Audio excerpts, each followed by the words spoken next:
This is the Shoot at the Hip podcast, and on this edition, we're going to be talking about the Raw commentary team and the SmackDown commentary team. Not going to talk about the NXT team because I want to leave them out of this because those guys are absolutely awesome. So I want to talk about a little bit about the Raw commentary team and the SmackDown commentary team. I'm going to break this down into parts, and I'm going to evaluate each and every individual. Of course, we already know Corey Graves is a part of both shows, so we're going to, of course, critique him once because it wouldn't make any sense to critique him twice. It just wouldn't make any sense. We're going to talk a little bit about the Raw commentary team first. First, we're going to start with Michael Cole. Michael Cole has been with WWE for almost 20 years, if not 20 years.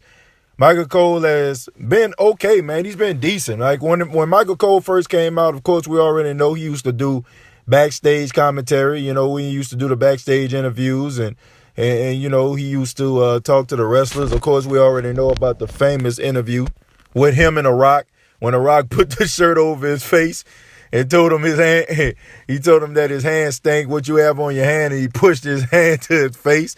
We all know about that. I mean, that was classic Michael Cole. And then he transitioned to be the lead man for SmackDown along with Taz. I mean, I never really had a problem with Michael Cole. He wasn't one of those guys who I just thought that was just the greatest of all time, but he was a serviceable guy.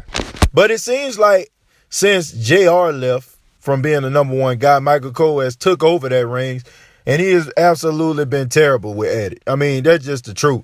It doesn't seem like he really be paying attention to the match. It doesn't seem like he really calls the matches the way I feel like a person that is enthusiastic about watching a match should call it. Unless we talking about Roman Reigns or something. Then when Roman Reigns come out, I mean, it seems like, you know, he just so excited to see Roman. That's the only person that seems like he get all excited about these days. But Michael Cole, in my opinion, is one of those guys who basically he just a do-boy, if you want to be honest. I mean, Vince McMahon is probably feeding him lines through the headset, and he's just following suit. So Michael Cole, on a scale of 1 to 10 commentary ability as of right now, I'm going to give it a solid 5. I mean, average at best. Next, we're going to go ahead and talk about Corey Graves. Of course, we already know Corey Graves on both shows, Raw and SmackDown, and he should be.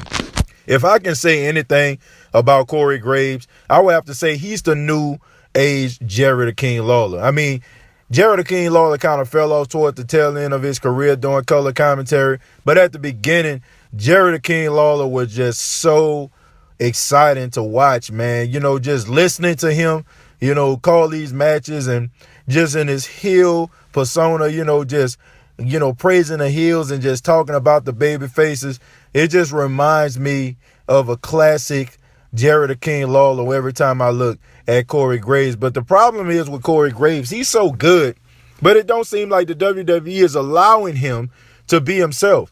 It seems like, you know, he basically is kind of straddling the fence between heel and face. Sometimes he'll go out here and he'll cheer for a guy like Seth Rollins and he'll praise him. Of course, we already know Seth Rollins is a babyface, and then he'll go out there and, you know, praise a heel. You know, somebody like a Braun Strowman. I mean, of course, Braun Strowman is a tweener right now, but at the same time, you know, when Braun Strowman was, of course, doing heel dastardly deeds, it seemed like Corey Graves was praising him. I got an issue with Corey Graves when it comes to consistency. It's rather you're going to be a heel or you're going to be a face. You're going to praise the heels or you're going to praise the faces. But besides that, Corey Graves does an outstanding job at the commentary desk, and he deserves to be on both shows.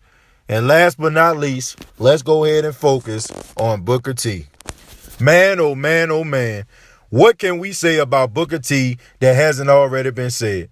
Look, growing up as a young African American, you know, I'm not trying to put race on this, but being a young African American, watching a guy like Booker T, you know, perform in the ring, I've always been a fan of Booker T, man, because he kind of made me feel like if I wanted to pursue wrestling, which I didn't, he gave me, you know, confidence that I can be world champion, that I could be successful in the business. So for that, I praise Booker T for that. But it just seems like Booker T as a commentator, it doesn't seem like he's interested. Like, I think about when he first became, a commentator on Raw. I mean, honestly, he was just supposed to be there for a couple weeks while David Otunga was doing film. I mean, do I want to see David Otunga at the desk? Hell no. That would be even worse. But Booker T was only supposed to fill in for David Otunga. And, of course, Booker T was doing a good job, man. I mean, he was hitting it out the park. He was doing an outstanding job, man, to a point where he had everybody on social media saying, man, they need to keep Booker. They need to keep Booker, here. But Booker T now is awful. I don't know if he just tired. I don't know if he just, complacent and he probably needs something else to do. But it just seemed like Booker T is just not there, man. I don't know if he's paying attention to the monitor or he's tweeting somebody. I don't know if Charmel texting him, asking him to pick up some eggs after he leave the show. I don't know what the hell going on with Booker T. But it don't seem like Booker T head is in the game. A solid D. A D for a grade for Booker T, man, because Booker T doesn't seem like he's really enjoying being a commentator. It just seemed like it's something that he fell into. Then we got Tom Phillips on SmackDown. I like Tom Phillips, but to me, I mean, if you see Michael Cole, you see Tom Phillips. I mean, you don't really see anything special about Tom Phillips except for the fact that, I mean, he's just a guy who basically, speaks really, really good.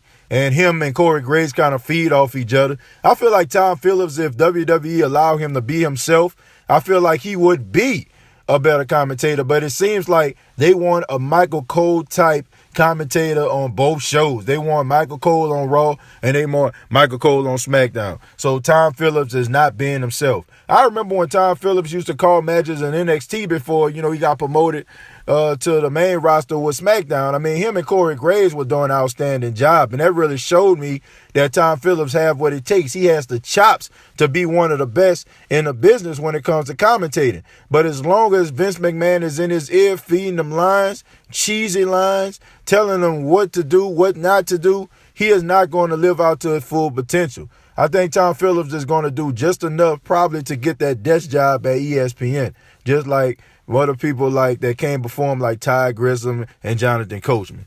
And last but not least, we got Byron Saxton. I have no problem with Byron Saxton. I really don't. I have no problem with Byron Saxton. Byron Saxton is okay at his job.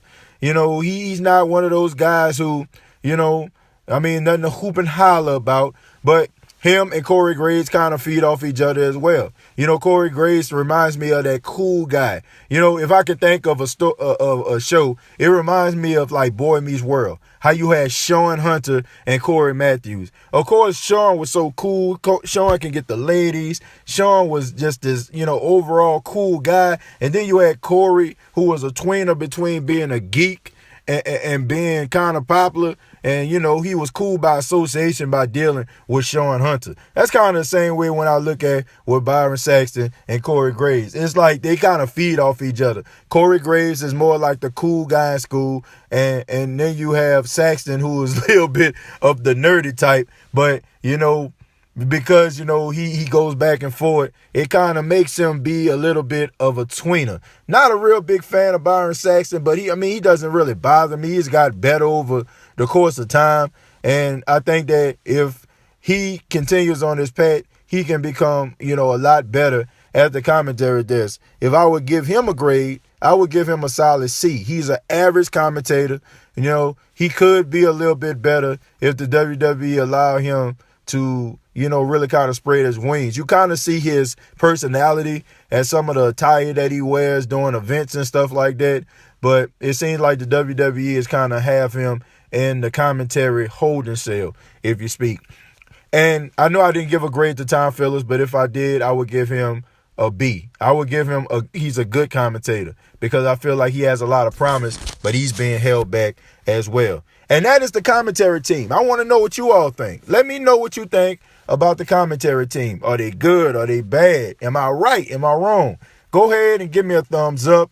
Comment down below and go ahead and subscribe to the YouTube channel. I do this Monday through Friday. This is the Shoot at the Hip podcast, and I really enjoy you guys taking your time out because I know you can be doing a lot more things with your time, but you're spending it here with me. So thank you for joining the Shoot at the Hip podcast, where we talk about the hottest topics in pro wrestling.